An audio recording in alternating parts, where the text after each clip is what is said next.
tergiversado como es hablar del alma.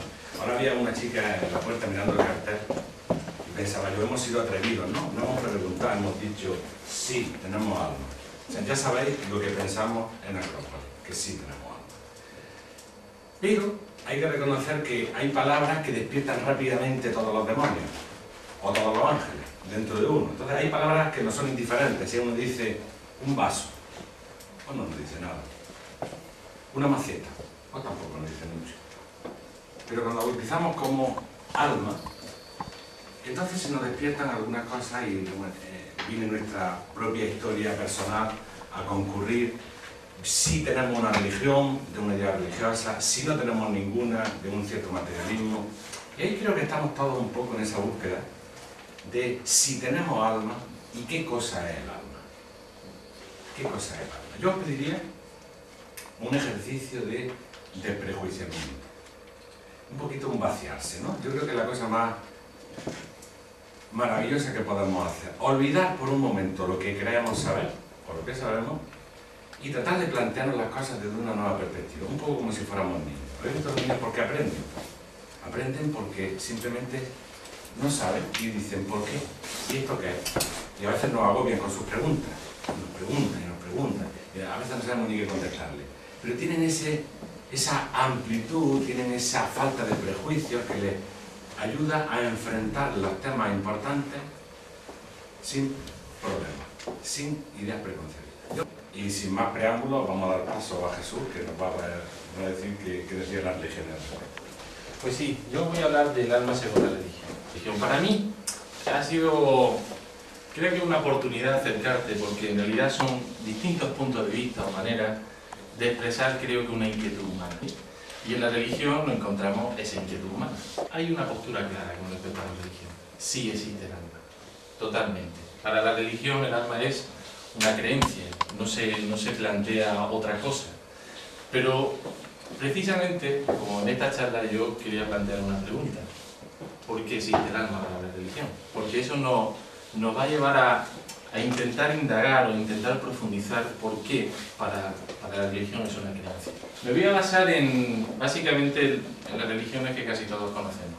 En la religión cristiana, en el Islam, en la religión judía, en el hebraísmo y también en el budismo. Las tres primeras os voy a hacer un paquete, ¿vale? Porque para esas tres religiones, las tres primeras, el cristianismo, el islamismo y el judaísmo, el hebraísmo, para todas esas tres, digamos que el concepto del alma es algo común, porque tienen un origen común. Su origen precisamente está en Abraham, y ahí es donde nos vamos a encontrar el origen o esa idea primigenia del alma. Estas tres religiones, que cada una tiene un libro distinto para ellos, en el cual basan sus creencias, pero sí tienen ese libro común que es el Génesis, porque ahí es donde nos van a explicar cuál es el origen del alma.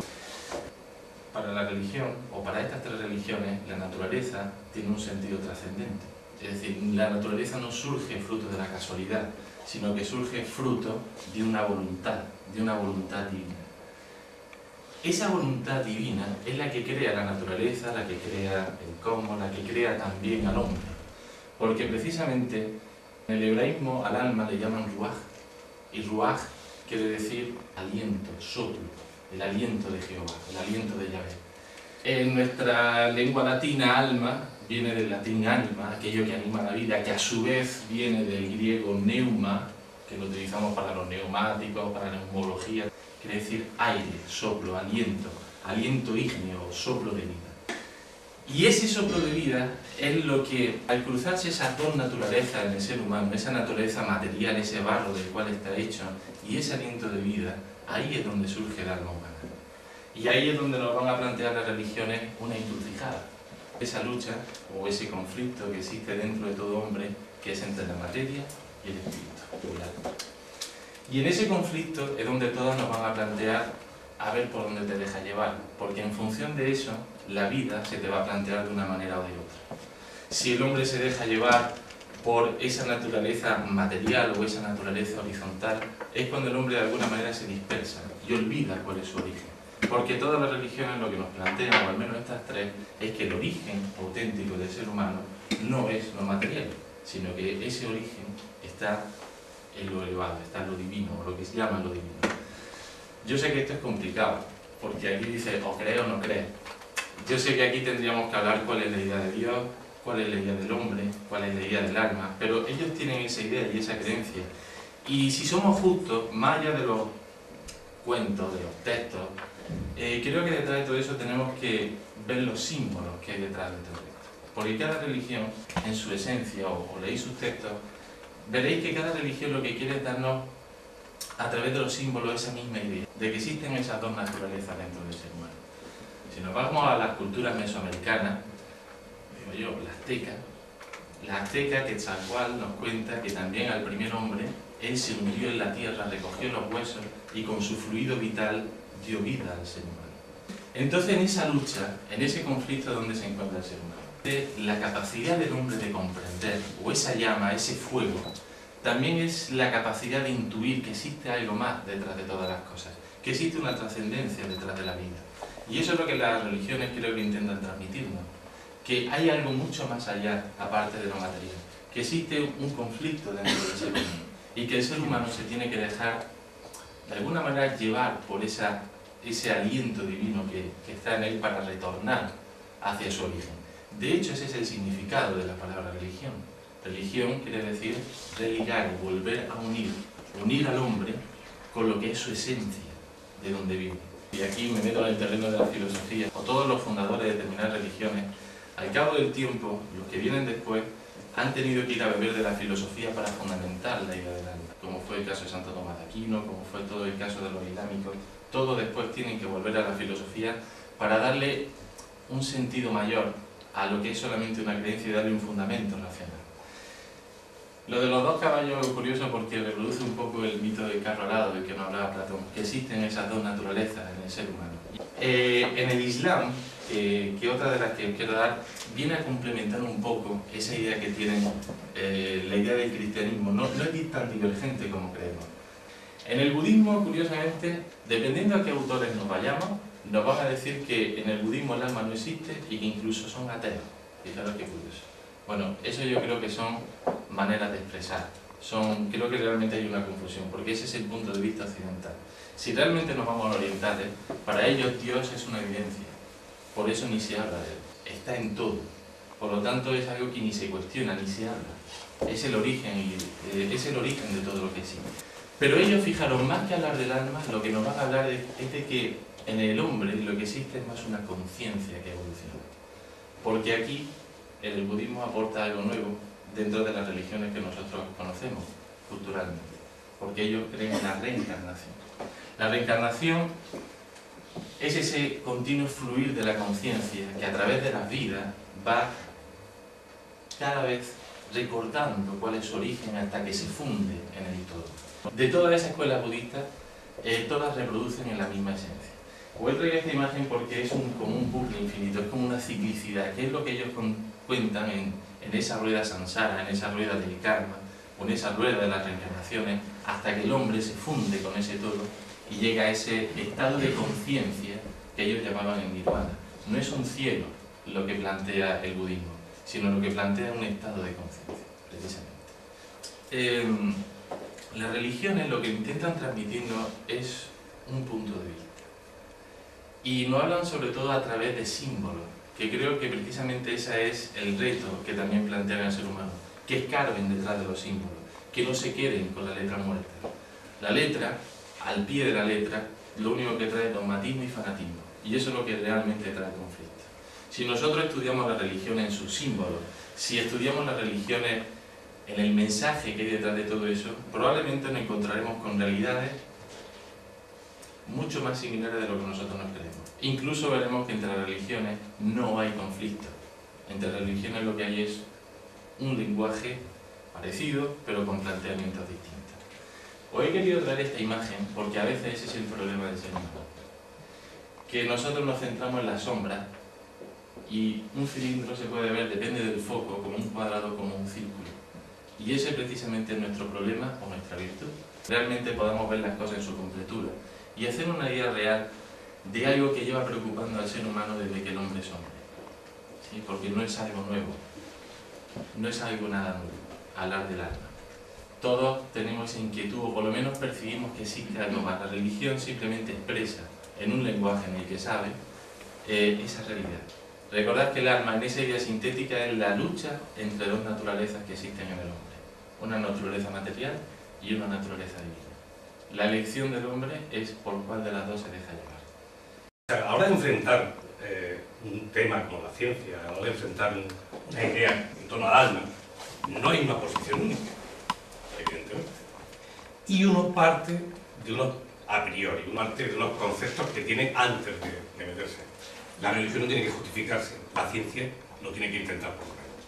Lo primero que tenemos que preguntarnos es qué es la ciencia. El objetivo de la ciencia debe ser encontrar la verdad. La verdad que tiene que ser objetiva y observable. ¿Debe la ciencia estudiar el alma? Conciencia o consciencia. ¿Por qué empezamos por aquí? La ciencia no va a hablar de alma, nunca. Pero sí habla de conciencia. Sí habla de conciencia. Hablar de alma y hablar de conciencia es hablar probablemente del mismo fenómeno del que no tenemos una definición. Por mucho que no lo tenemos. Pero ¿quién es capaz de definir qué es la conciencia? Pero bueno, ¿quién es capaz de definir qué es el amor? ¿Quién es capaz de definir qué es la materia? Muy complicado de definir. Las cosas que son tan intuitivas, tan cercanas, tan del suelo de nuestra idea, suelen ser muy complicadas de definir. Hay una cosa que sí creo que es importante, es delimitar un poco los niveles de la conciencia. El primer nivel de la conciencia es lo sensitivo. Las sensaciones, las percepciones, la visión, todo eso se dice que está dentro del ámbito de la conciencia. Puede parecer extraño, o sea, yo miro una luz y es un fenómeno físico, observable, medible, sí, pero mi experiencia de eso es la conciencia. Yo no soy una cámara de televisión. Yo soy una persona que está viendo a través de los ojos, recibiendo una serie de información y haciendo algo con eso. ¿No? O sea, a pesar de ser algo objetivo, hay una experiencia subjetiva de ese fenómeno. Un segundo nivel, un nivel más profundo, más elevado, depende de cómo queramos verlo, serían lo que ya no son automatismos. Los razonamientos, los sentimientos, la memoria, ya no es algo automático. Ahí hay mucho de nosotros en eso. Ahí hay algo de voluntad o mucho de voluntad. Y un tercer nivel de autoconsciencia es probablemente el más difícil de definir, aunque creo que todos tenemos una cierta conciencia de él. Es el que nos observa a nosotros mismos desde dentro. O sea, cuando yo estoy triste, cuando estoy alegre, hay algo dentro de mí que sabe que estoy triste, que sabe que estoy alegre. Pero no es el mismo fenómeno. Es algo que hay dentro de nosotros que observa a los fenómenos que ocurren dentro. Es una especie de supervisor de los otros niveles de conciencia que es capaz de ver lo que está ocurriendo en los otros niveles de conciencia. Para muchas teorías, para muchos científicos, para muchos pensadores, ese tercer nivel de la autoconciencia es el más propiamente humano. O sea, los animales, seguro que tienen el primero, de sensaciones, percepciones, tienen el segundo, no sé de razonamiento, pero sentimientos sí, porque todos hemos visto cómo nuestros animales de compañía están alegres, se ponen tristes, se enfadan, pero ese nivel de la autoconciencia, que no es solo saber que existe, sino saber, o sea, poder observar los procesos internos, ese probablemente sea el más propiamente humano. Esto que acabo de decir es la teoría, y en la práctica. La ciencia está llena de dogmas. O sea, pero no es de ahora, siempre está llena de dogmas. En el 19 se decía que nada más pesado que el aire puede volar. Y estaban viendo pasar pájaros. Los pájaros ya existían en el siglo XIX.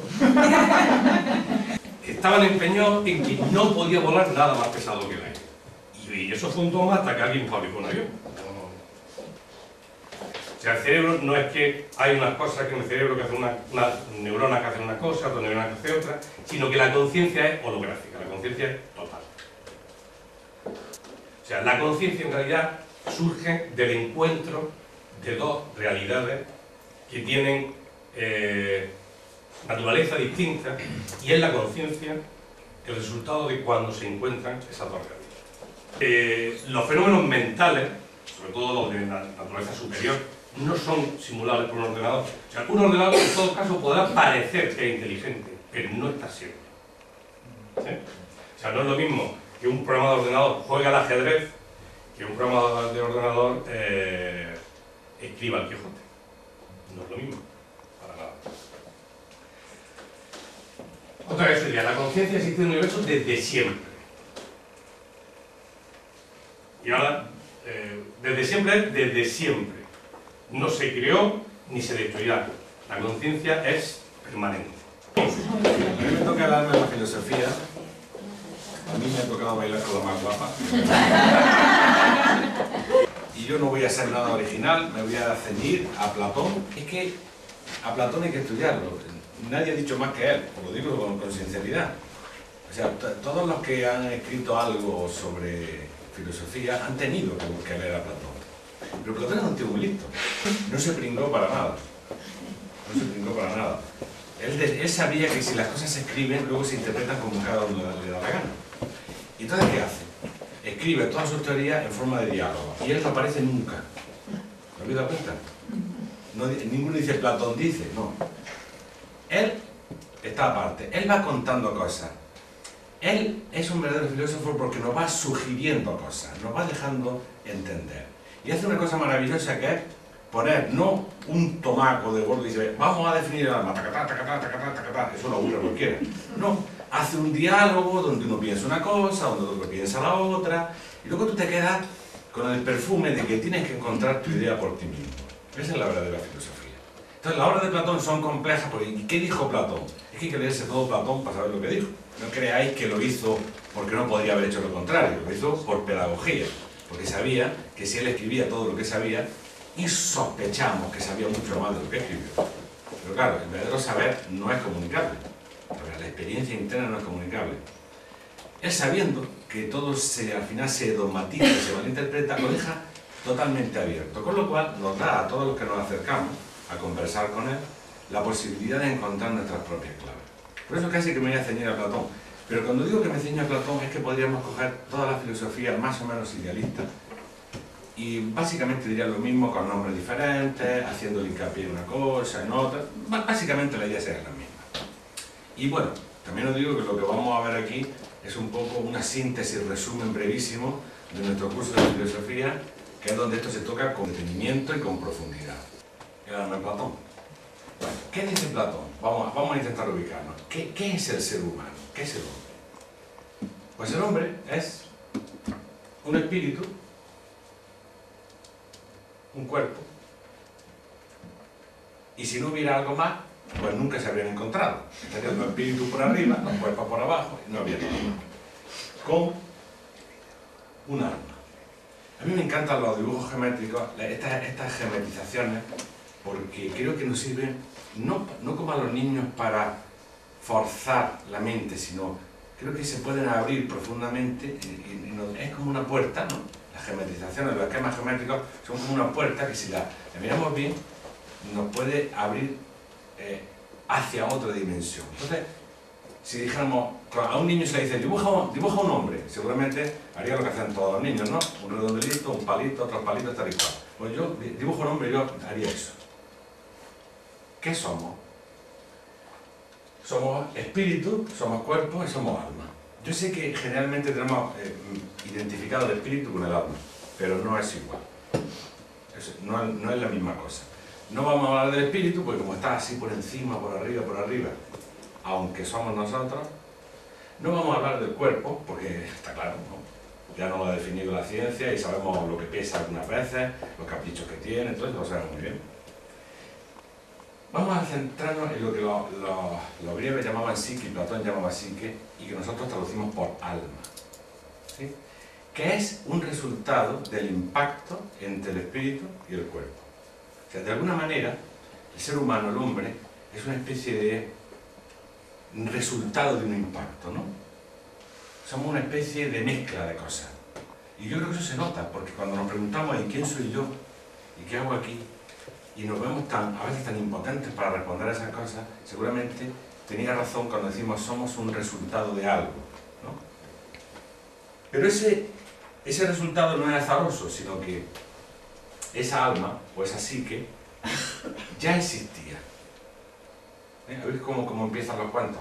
Érase una vez, ¿no? Cuando oímos esa frase, érase una vez, no la podemos ubicar en un tiempo. Pues con el alma teníamos que decir lo mismo. Érase una vez un alma que apareció. Viene del fondo del tiempo, siempre ha estado ahí. No me gustaría que esto se convirtiera en una teoría, porque el alma no debe ser una cosa teórica. El alma está con cada uno de nosotros, o cada uno de nosotros somos un alma.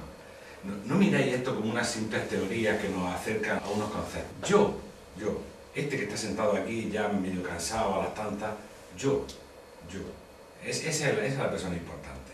Y el alma, según nos diría Platón, el alma está ahí, está contigo. Tú eres el alma, lo que pasa es que no lo sabes. Bueno, pues esa alma o esa psique que ellos representaban como una mariposa, no era simple, tenía varias partes.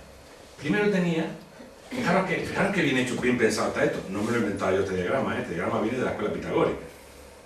Tiene 2600 años, que sepamos. Fijaros qué curioso, porque vemos cómo el alma está uniendo el cuerpo con el espíritu. Entonces nos deja tres zonas bien definidas. ¿Sí? A ver si las encontráis dentro de cada uno de vosotros. No aquí en la pizarra. A ver si las encontramos cada uno dentro de nosotros. La primera, voy a empezar por arriba, lo llamaba Platón el pensamiento intuitivo. ¿Qué es? Esas certezas, esos destellos, esas seguridades que tenemos. Vale, pocas. Seguramente son yes. Es como un rayo, es como un relámpago. Son certezas que a veces nos iluminan por dentro y que decimos, esto va por aquí. No nos hablan de las cosas comunes, nos van a hablar del sentido de la vida, de la inmortalidad, del destino, de lo divino. Esas seguridades que todos tenemos. Luego hablaremos de ellas. Esa es una parte donde el alma está en contacto con el espíritu, que es puro, tenemos las intuiciones. Luego tenemos un sitio que es un verdadero desastre. El pensamiento discursivo.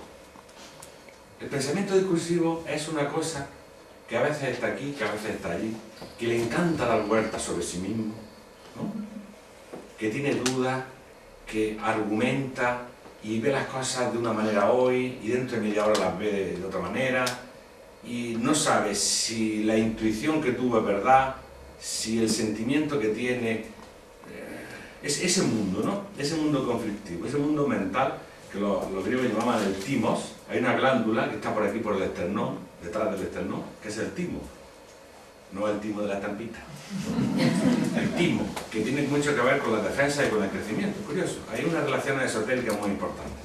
Los orientales lo llamarían el kamamanas, o el antakarana. Aquello que es un poco de allí y un poco de aquí. ¿Sí? Es la mente, es la mente. Y luego tendríamos otra parte, que si os dais cuenta es donde la psique o el alma se mezcla, se entrelaza con el cuerpo, que sería la sensibilidad, de la que nos han hablado antes. La sensibilidad, lo que nos trae toda la información de los sentidos, y el sentimiento, los instintos. Las pasiones no, las pasiones se las vamos a dejar al pensamiento discursivo. Las pasiones son otra cosa diferente, los sentimientos, las emociones. Así es como nos describía Platón por dentro. Decía, en realidad el alma no es simple, por eso tenemos tantos problemas. Lo importante de todo es que el ser humano está en evolución. ¿Sí? O sea, quizá uno de los problemas, no a la religión como tal, sino a los dogmatismos religiosos, es que parece que nos quieren convencer cuando hablan del alma, de que el alma está ya hecha y o te salva o te condena. Entonces, no tenemos tiempo. No tenemos tiempo de reconocernos, no tenemos tiempo de comprender la vida, no tenemos tiempo de comprendernos nosotros mismos. Vamos acelerados porque hay que ganar el cielo ya. La filosofía no es así. Los platónicos ni muchísimo menos. Dicen, no. Si el alma viene desde el fondo del tiempo, aunque está aquí ahora, tienes tiempo para seguir creciendo. O sea, lo que tú estás en un proceso de evolución. Y todo esto que tú estás sintiendo, todas estas partes de ti, se van a tener que ir poniendo poco a poco de acuerdo. Tienes que reconocerte, tienes que conocerte y saber que tienes tiempo, que no es de hoy para mañana, que las cosas no son, sobre todo este sentido interno, no es de hoy para mañana, que tienes mucho tiempo. Si es eterna, tienes bastante tiempo. Claro, hablaríamos de la peregrinación a través de la vida, ¿no? Y todos los clásicos nos hablan de la reencarnación sin ninguna vergüenza. A nosotros nos da tarde un poco, pero no vale mucho. Entonces, por eso te digo, fijaros, ¿tenemos eso o no? Ahora vamos de abajo arriba. Lo de abajo está claro. Oigo, veo, toco, siento, como, sudo, me ducho. Eso está. Además tengo instinto, porque yo sé que a veces está, me cabreo, tal. Eso está. Platón dice, eso es del alma. Eso es del alma en su contacto con el cuerpo. Tú lo sientes, lo percibes, porque tu alma está mezclada con tu propio cuerpo. Y es natural. ¿Tengo pensamiento discursivo? Vaya, fijaros lo que estoy diciendo yo ahora y con lo que estáis pensando todos, ¿no? Esto que sería la mente común es un poquito perezosa. ¿Sí? O sea, el problema que tiene esto es que es un poquito perezosa. Entonces, no se nos ha enseñado. Creemos que porque tenemos estómago, hacemos la digestión. Es verdad. Porque tenemos pulmones, sabemos respirar, el corazón late. Y creemos que pensar es tan mecánico como el otro. Como puedo pensar, ya está. No, eso no es verdad. Hay que aprender a pensar. Hay que desarrollar esa herramienta del pensar. No vale decir, yo porque tengo mente ya sé pensar. No, eso es como decir, yo porque tengo manos ya sé dibujar. Porque tengo músculos y dedos ya sé dibujar. No vale. O sea, la mente hay que desarrollarla, que es lo que nos diría Platón.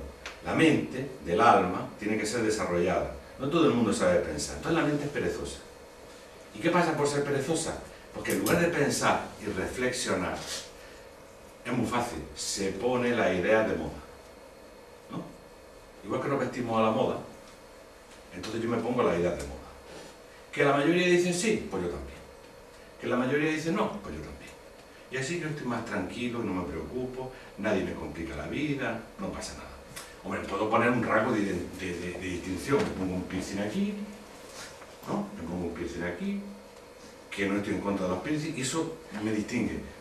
Pero no es la distinción que busca la filosofía. Buscamos una distinción más profunda. Y eso requiere pensar, reflexionar. Justamente para quitar las dudas que el intelecto tiene, el va y viene, ¿no? De hecho, hay un viejo ejemplo, es que si la mente da vueltas sobre sí misma, ¿no? Como un tío vivo, vamos a convertirla en una noria. ¿Sí? Para que no solamente dé vueltas en horizontal, sino que de vueltas en vertical, de tal manera que podamos acceder a la otra parte superior que es el pensamiento intuitivo, donde algunas veces llegamos. Lo que pasa es que no nos han enseñado a recibir nuestras propias intuiciones y hacerles caso.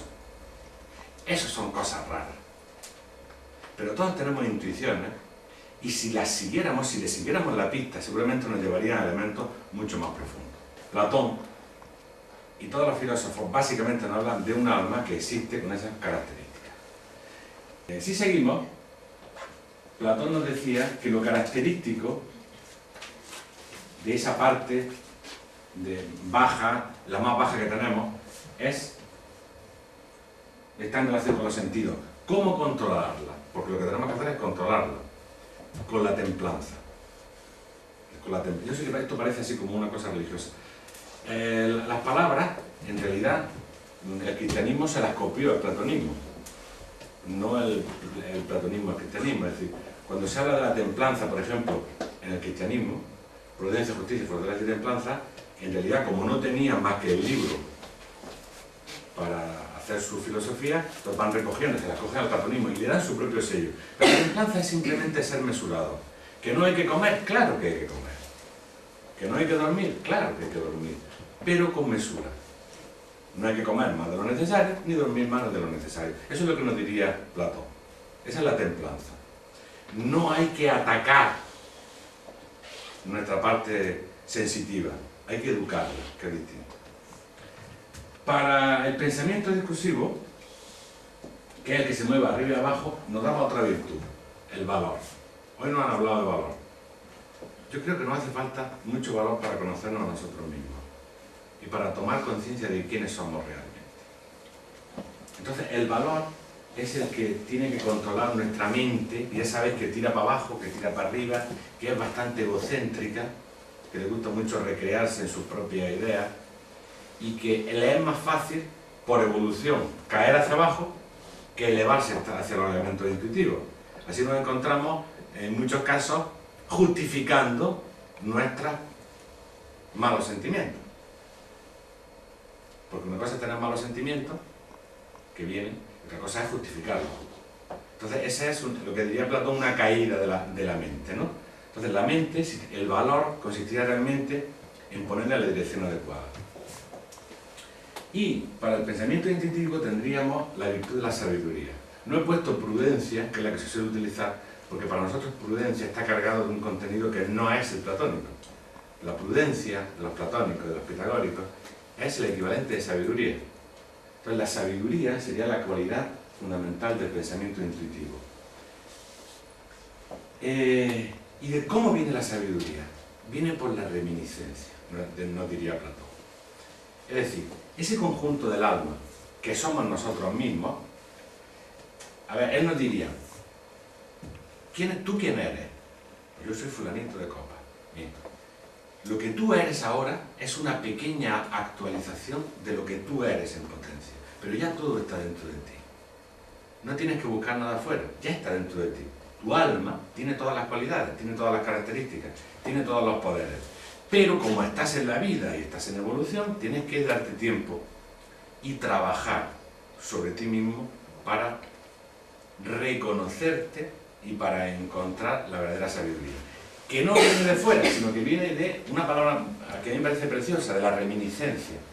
Para Platón, el verdadero conocimiento no es el que viene de fuera, no es el que uno lee en un libro, sino el que uno recuerda. De alguna manera ya estaba dentro. Y por no sabemos qué elemento prodigioso, uno de pronto dice, ah, ahora lo entiendo. ¿Os habéis dado cuenta que cuando decimos, ah, ahora lo entiendo? Sí, tal vez porque hemos leído un libro, o tal vez porque hemos escuchado una conferencia, pero ¿habéis dado cuenta que cuando decimos, ahora lo entiendo, en el fondo, te reconoces en eso? No es cosa de un argumento que te hayan dado, que dices, bueno, lo entiendo. Vale, no.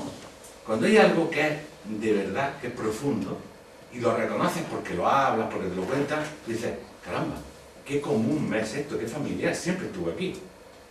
Eso es lo que nos diría Platón, que en realidad aprender es recordar. Entonces sería la reminiscencia. En medida que nuestra conciencia suba hacia arriba, vamos a recordar. Y cuidado, con recordar no es exactamente recordar qué hice ayer o qué hice en la encarnación anterior. No. Recordar es volver a recuperar las verdades fundamentales de la vida. O sea, esa reminiscencia no es, ay, me acuerdo que hace 3 encarnaciones yo era un árabe. No es, la reminiscencia es algo que ya está y que se actualiza profundamente. Se actualiza. Y luego, la otra virtud es la justicia. Y esto me parece que es totalmente práctico, maravillosamente práctico. Así como en las religiones, me perdonen, dice, leña al mono, ¿no? O sea, de alguna manera, no, para que tú subas para arriba. Platón te dice, no. Si tienes cuerpo, porque debes de tenerlo. Si tienes alma, porque debes de tenerlo. Si tienes espíritu, porque debes de tenerlo. Lo que tienes es que armonizarlo. Esa es la idea de justicia. Sí, no se trata de acabar con los sentimientos, sino de espiritualizar los sentimientos. Elevar los sentimientos. No se trata de acabar con las dudas, sino resolver las dudas. No es lo mismo acabar con una duda. Yo tengo una duda, me bebo una botella de vino y se me quita la duda. Pero no la he resuelto, la he olvidado. No se trata de resolver las dudas, Entonces, no es malo tener dudas y no negar nuestra intuición. Por eso decía que a las 4 virtudes que correspondían a cada una de las partes del alma, la templanza, o ese equilibrio, esa mesura, el valor para poder ir en la dirección adecuada, la sabiduría que viene de arriba, nunca nadie te puede hacer sabio. Tenerlo presente, si alguien nos promete algún día la sabiduría, es un timador. La sabiduría ya está dentro. Te pueden ayudar a despertarla, eso sí, pero no te la pueden dar. Y la justicia, la idea de la justicia como armonía del alma humana, esa capacidad de poder armonizar todo lo que somos, pero no mañana, en este momento. Yo tengo sentimientos, yo tengo pensamientos, yo tengo intuiciones. ¿Cómo hago para armonizarlas, para hacer que se encuentren? Posiblemente tenga que quitar unas cositas y poner otras, pero yo creo que esa es la clave evolutiva, ¿no?, del ser humano, poder armonizarlas. Y si algo es realmente desagradable para nosotros, pues habrá que quitárselo. Este camino, no puedo proponer un camino tipo, como el de yo, en 3 días serás sabio, o en 7 días léete este libro y llegará a la sabiduría. O sea, digamos que no, en Acrópolis no tenemos tendencia de New Age, ¿no?, donde parece que todo es muy fácil. Este camino es difícil, este camino es difícil. Este camino requiere valor, porque requiere reconocer la propia identidad, como os decía antes. No es fácil, pero os digo que cuando lo descubres que no se puede hacer otra cosa, que se puede hacer en la vida. Hay muchas cosas interesantes para hacer, pero el sustrato de todo lo que hacemos tiene que ser ese reencuentro con la propia alma, ¿sí? Y para eso hace falta un poquito de valor para reconocerse como un alma, más allá de la opinión común. Recordad que uno de los elementos más terribles que tenemos, la clave está en la mente. Cuidado con la mente confortable, cuidado con la mente cobarde, que no quiere sostener una opinión que vaya en contra de la mayoría. Bueno, estamos en una sociedad que cada uno puede hacer lo que quiera. Miradlo bien. En esta sociedad hay un margen por arriba y un margen por abajo. Tú te puedes poner todos los piercings que quieras, ya está bien visto. No hay problema. Te puedes vestir como te dé la gana. Será raro, pero no hay problema. Pero puedes pensar cualquier cosa que no esté aceptado. Puedes sostener una idea que vaya en contra de la mayoría. Pensadlo bien. Porque yo estoy seguro que cuando hablamos de tú a tú, sostenemos ideas que no nos atrevemos a decir nunca. Y decimos, esto que todo el mundo dice que es maravilloso, es una mismísima M, minúscula. Pero no se puede decir. Y la auténtica libertad empieza por ser libre en el pensamiento. Entonces, cuidado con la mente confortable, que simplemente lo que hace es no meterse en problemas. Porque al no meterse en problemas se queda en lo horizontal. Y cuando te queda en lo horizontal, lo que ocurre es que tiras del alma, tiras para abajo el soma. Si tenéis imaginación, coger esta bola de la psique y moverla. Si la muevo hacia abajo, se tiñe todo de soma. Si la muevo hacia arriba, se tiñe todo de espíritu. Bueno, algún día hablaremos de lo que es el espíritu. O no, porque de todas maneras no se puede hablar. La clave fundamental es esta parte mental que tenemos que cuidar, que tenemos que trabajar. Y ahí es donde tenemos que ser fuertes y valientes. Esto que estamos hablando, en realidad, que parece tan sencillo, en realidad ¿sabéis qué es un misterio? Es un misterio. ¿Sabéis la característica que tienen los misterios? Que no están escogidos, no están en un cajón. Los verdaderos misterios los llevamos puestos y no nos damos cuenta. Pero creo que el gran misterio es el hombre mismo, somos nosotros mismos, que no nos conocemos, que no sabemos exactamente quién somos. Y entonces, ¿sabéis lo que le pasa a esa mente? Que le tiene un terrible miedo al misterio, un terrible miedo al misterio. Porque aceptar el misterio o reconocer el misterio es como quedarse en pelota. Pero no hay que tenerle miedo al misterio. Si el misterio es lo que nos mantiene vivos, lo que hace falta es buscar las claves que nos pueden revelar el misterio. O sea, yo creo que esto que estamos hablando, que se puede poner tan sencillo, cuando uno se para consigo mismo, cuando uno se observa, cuando uno mira sus procesos en la vida, cómo se enamora, cómo se desenamora, cómo se lleva con la gente, cómo vive, y esa inquietud que todos tenemos en lo profundo, sí, es un enigma. Yo creo que lo más importante es aceptar el enigma. Quizá una de las frases más hermosas y que más han pasado, no de Platón sino de Sócrates, es ese famoso "yo solo sé que no sé nada". Eso es aceptar el enigma. Eso es decir, hay misterios que todavía no sé. Cuando aceptamos el enigma, vamos a empezar a resolverlo. Cuando nos asusta el enigma y no somos capaces de soportar la incertidumbre que nos provoca el enigma, entonces lo negamos y entonces nos quedamos en el mundo chato y horizontal. Entonces, todas estas cosas no crees que son tan fáciles. Yo sé que las podemos ver bonitas, pero esto es para aplicarlo dentro de uno. Para que cada uno en sí mismo diga, ¿dónde está mi parte intuitiva, mi parte racional, mi parte concupiscible o mi parte emotiva? ¿Cómo se comporta? ¿Cómo me trata? Y el gran misterio, ¿y quién soy yo? ¿y quién soy yo? Eso es un problema. Porque cuando hay un acto de comprensión, está el sujeto y el objeto. El sujeto soy yo, y digo, objeto, el ordenador. El pensamiento es del sujeto al objeto. ¿Sí? No hay ningún problema. Yo puedo pensar en un vaso, puedo pensar en una persona. Pero cuando yo me pienso a mí mismo, el sujeto se convierte en el objeto y el objeto se convierte en el sujeto.